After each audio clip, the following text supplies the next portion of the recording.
My lords and ladies, dear patrons, I am Lord Blood-Rah, and you have come home to the Cathode Zone, where each week we will explore the shadowy depths of old-time TV. And tonight we have a very special episode for you from one of the best and most popular suspense anthology series in TV history.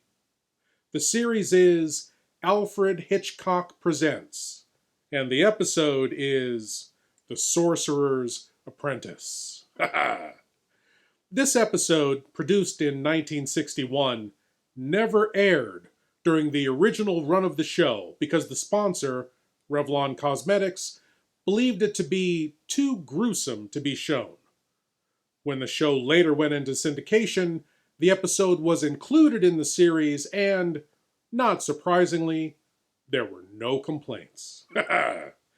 Tonight's tale was written by Robert Bloch, the author of the original novel Psycho, which, of course, Hitchcock adapted into a huge theatrical hit just the year before, in 1960.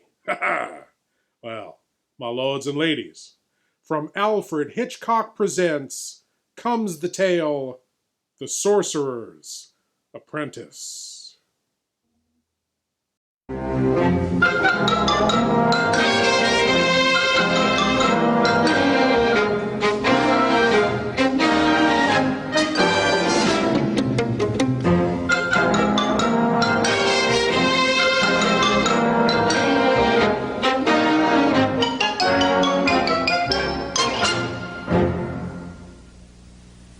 Good evening. I'm looking to see what lies ahead. The old Romans used to tell the future by cutting animals open and examining their entrails.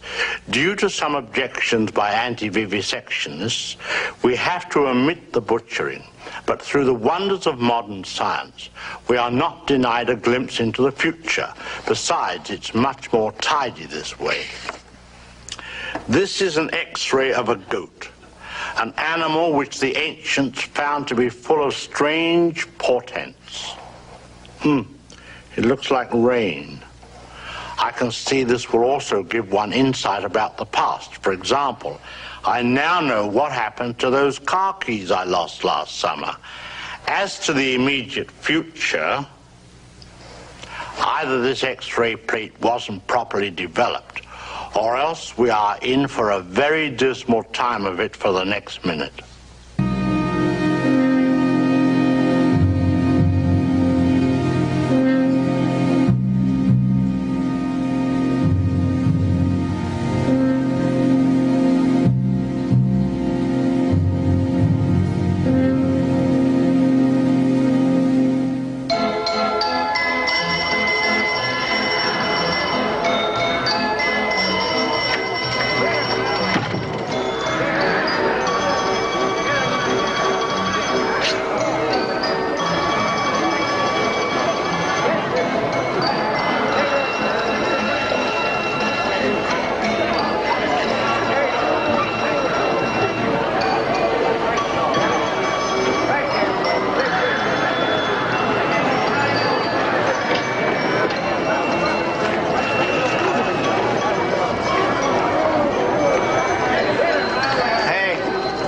This is no place to sleep.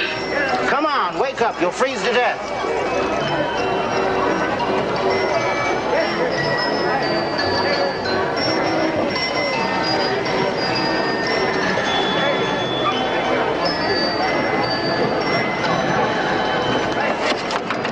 Hey, Milt, come out here, quick.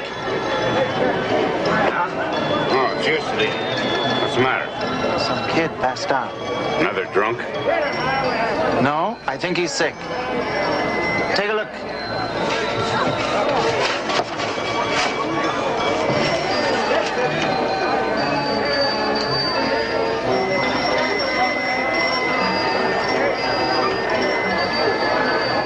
He's sick, all right.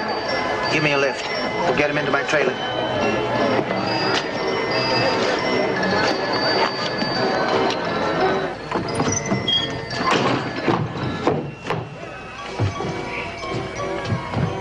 Right over there on the bed, Milt.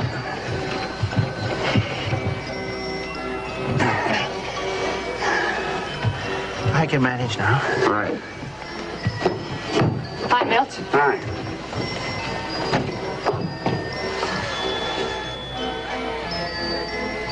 Who's that? I found him lying outside, passed out. He looks half-starved to me. Maybe you'd better heat him up some milk. If you think I'm going to start playing nursemaid to some crummy tramp, you've got another guest coming. Oh, be reasonable, Irene. It looks like the poor kid hasn't had a square meal in days. So, call the wagon. There's charity hospitals, aren't there? I'm not going to spend all my time in between shows cooped up with him. You can't just throw him out. Maybe he's in trouble. There's no identification on him, nothing.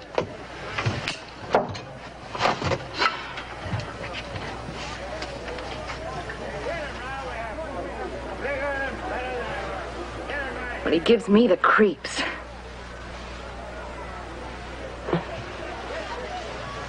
Vic, I think he's waking up.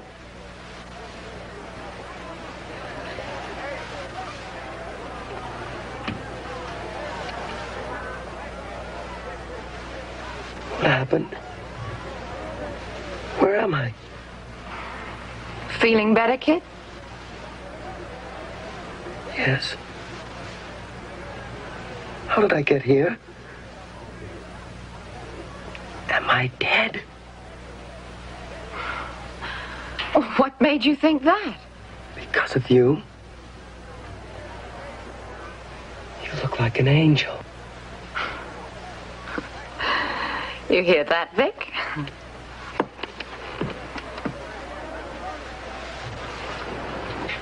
You look like the devil. Not me, chum. Victor Sadini's the name. I'm a magician. This is my wife, Irene. She helps me in my act. Act? What act? Well, don't worry about that now, kid. My name is Hugo. Hugo what? Just Hugo. That's all they ever called me at the home. What kind of home is that, Hugo? Oh, it's a big place. I shouldn't have told you. You see, I ran away. What I tell you, Vic? Trouble. Let him talk. What are you doing here in Toledo, Hugo? Oh, well, there was this man I met. And he lets me sell newspapers for him on the street. And at night, I sleep under the bridge. In this weather? Well, I haven't any money. The man took it. His name is Fred. I think he's a bad man. How come you got sick? Oh, I'm not sick. Not much you aren't. It's just that I'm so hungry. I haven't eaten in 2 days. 2 days? Irene, tell Milk to give you some hamburgers and see if he has some hot soup to take out. Okay. It's your party.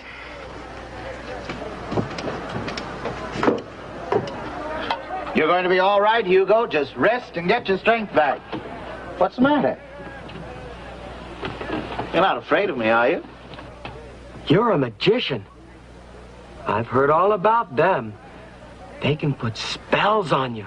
I see. Now, well, somebody's going to have to put you straight about a few things, Hugo. I'll tell you what. Just as soon as you're feeling better, I'll let you watch the show. Is Miss Irene in the show? Of course.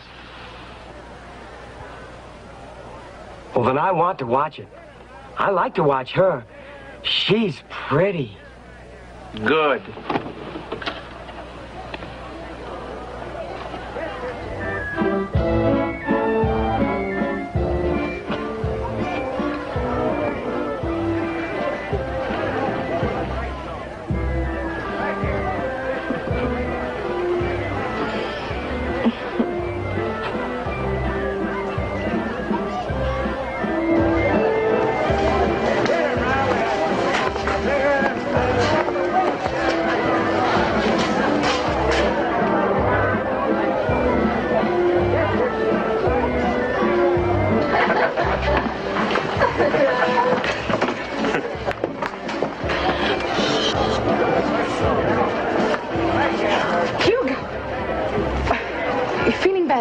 Oh, yes, much better, thanks.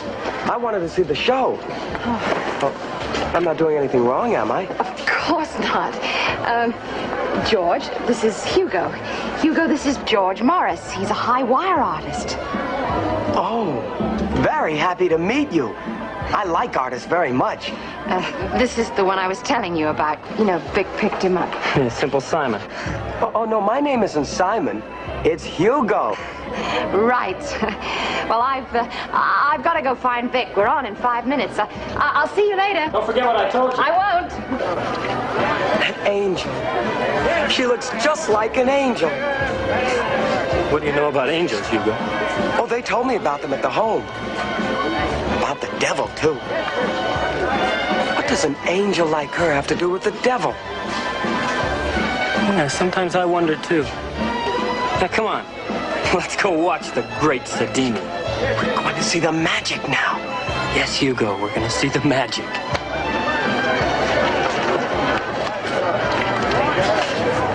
My friends, I'll conclude this little demonstration of mystery and magic with the celebrated illusion of sawing a woman in half. I always save this little trick for the last, just in case it doesn't work. All right, if you're ready, please. Is he really going to do it? Just watch and see.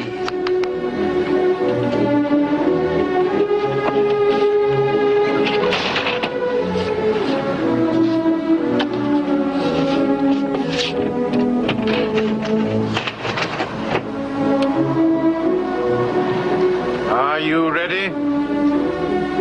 Yes. Ladies and gentlemen,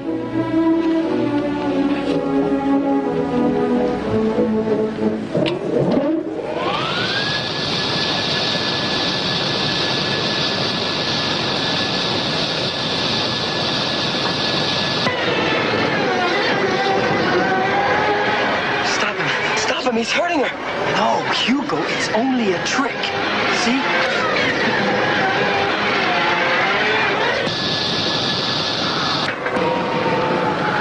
He's killed her. The devil's killed her.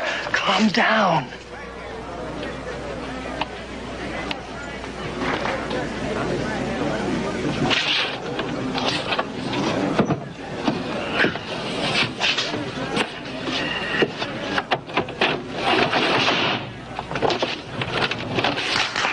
It's all right. It's all right, I tell you.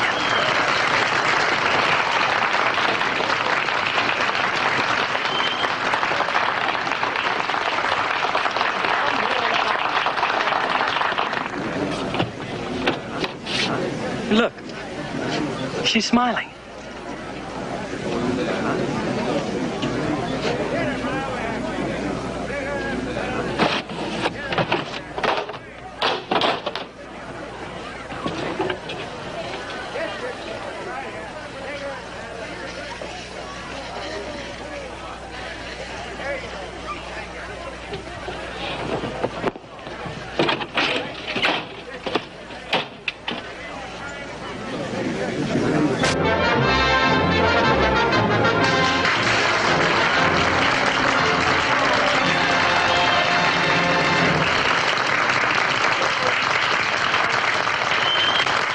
Young Hugo looks impressed, both by the magic trick and the lovely Irene. You can't really blame him. Irene is being played by Deanna Dors, Britain's answer to America's blonde bombshell, Marilyn Monroe.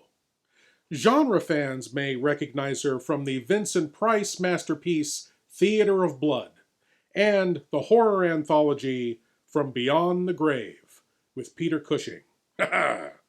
But one of the most interesting facts about Ms. Dors is she was born Deanna Mary Fluck. I said Fluck. She changed it to Deanna Dors when she signed the contracts for her first movie role. In an interview, she said, "They asked me to change my name. I suppose they were afraid that if my real name, Deanna Fluck, was in lights, and one of the lights blew, well, you can imagine the difficulty." Anyway, let's move on to part 2 of The Sorcerer's Apprentice from from Alfred Hitchcock Presents to see just how young Hugo gets along in this new world of carnivals, magic illusions, and delusions.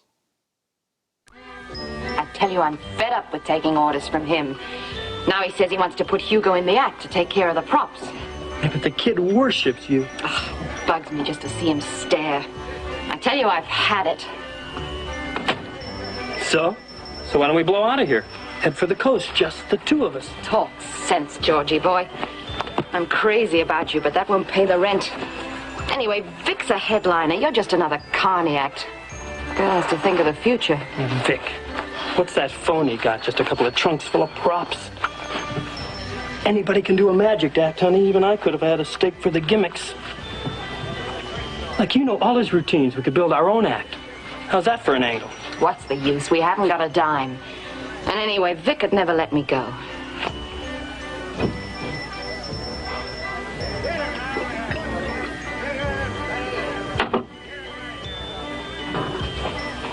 We belong together, kid. I can see it now, the great George and company. There's got to be some way. George!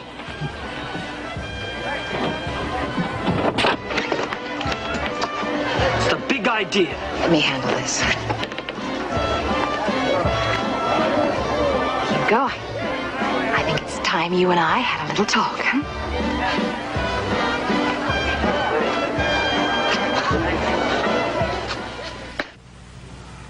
Yes, Hugo, it's true. I love George. And we're going away together. Oh, but Mr. Sadini, he's such a nice man, even if he does look that way. How do you mean? Well, when I first saw him, I thought he was the devil. But now... You mean you thought he looked like the devil? Yes. You know, at the home, they wanted to send me away because I couldn't understand things. But I'm all right now. Oh, yes, you're fine. I know Sadini isn't the devil. He just does tricks.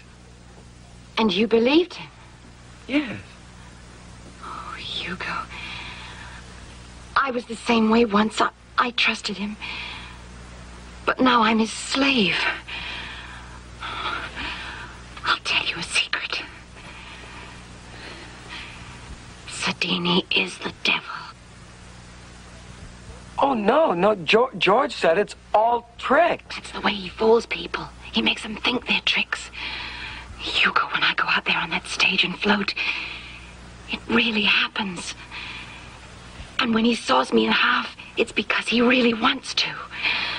Oh, Hugo, I'm so afraid of him. Oh, please help me. Please.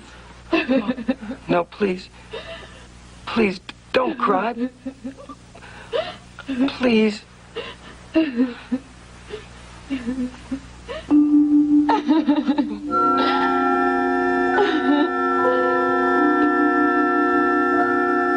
is it?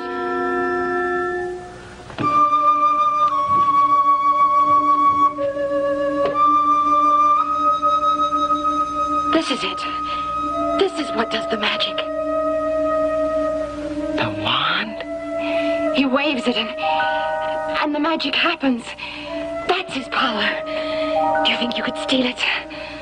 Steal it? Then you'd have his power. Oh, Hugo. Hugo, nothing can help me as long as he's still alive. As long as he's still alive. But You've got to help me. You must. It wouldn't be wrong.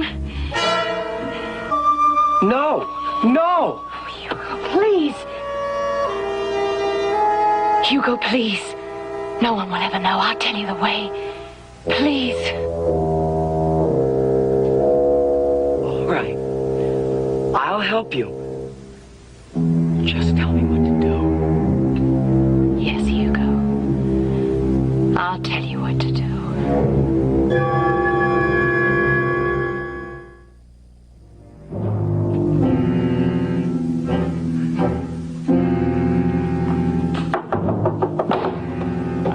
Are you there?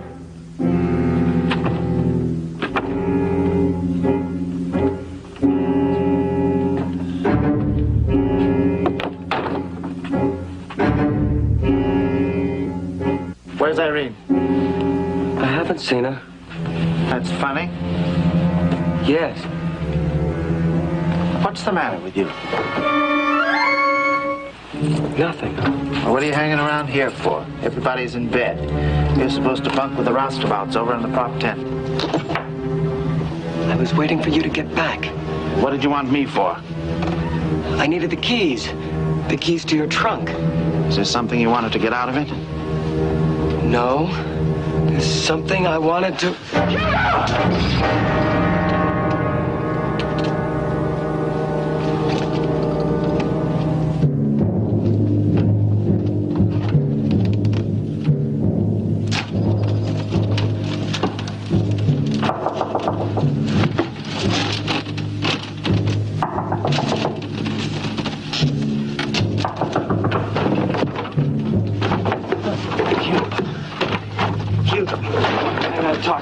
Oh, not now, please, no. She told me what's up. She tried to get me drunk, but I'm wise to her. I sneaked out. I gotta stop you before you do anything foolish. I know what I'm doing. No, you don't, Hugo. I know you don't. She's gonna frame you. That's the bit. She's got it all figured. No, you're lying. You kill Sadini, she'll tell the cops tonight everything. You see, you're supposed to be, well, you just ain't with it, kid. I'm all right. You know I'm all right. Sure, pal, sure. But you tell the cops that line about the devil, well, they'll have their own ideas. You could get locked up for murder. I gotta come and warn you, big boy. What's the matter? I gotta get some air. I don't feel so good. Hugo, don't do it. Listen to me. Don't do it, Hugo. George! George!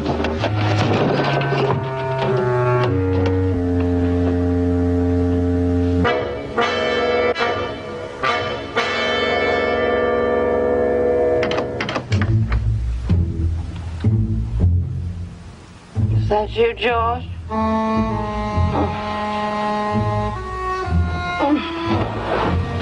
Where did you sneak off to?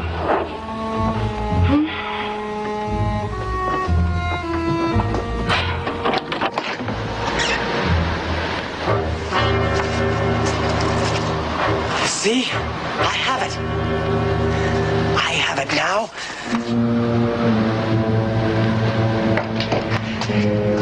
Never mind that thing. Did you do it? Yes. Where is he? In the trailer? Have you seen George? Does he know? Yes. But it won't matter. Won't matter. All that matters is the wand. The magic wand. What are you talking about? Well, you told me yourself. Whoever has the wand has the power. Where's George? What's Sadini? No, Hugo, no. He went to sleep. So I locked him in the trailer with Sadini. But if the police find him in there with Sadini, they'll think that... It doesn't matter what they think. All that matters is this. Now the two of us can go away together. We'll have a wonderful act. You'll see. I can do all the things Sadini did. All the magic. No, Hugo, you don't understand. I'll be greater than Sadini. I'll show you. Irene. Irene, I didn't mean to hurt you. I didn't mean to frighten you. Don't you believe me? Well, then I'll show you. I'll show you I can use the wand. When you wake up, you'll know it's true.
don't know quite how to put this. However, I must tell you the truth.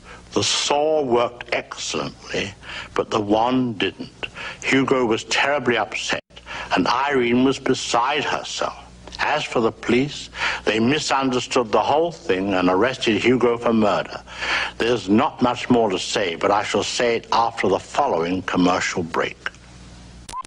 The foregoing has made it obvious to me that we've had quite enough for one evening.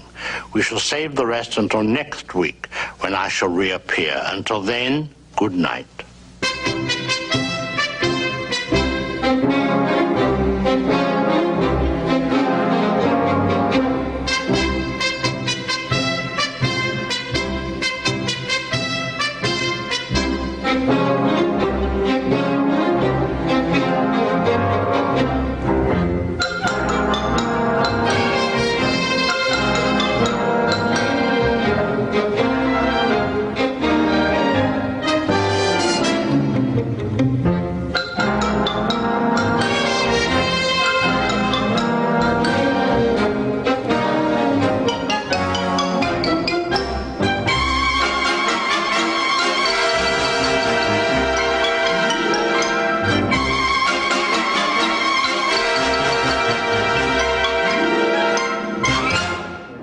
What a horrible and tragic misunderstanding.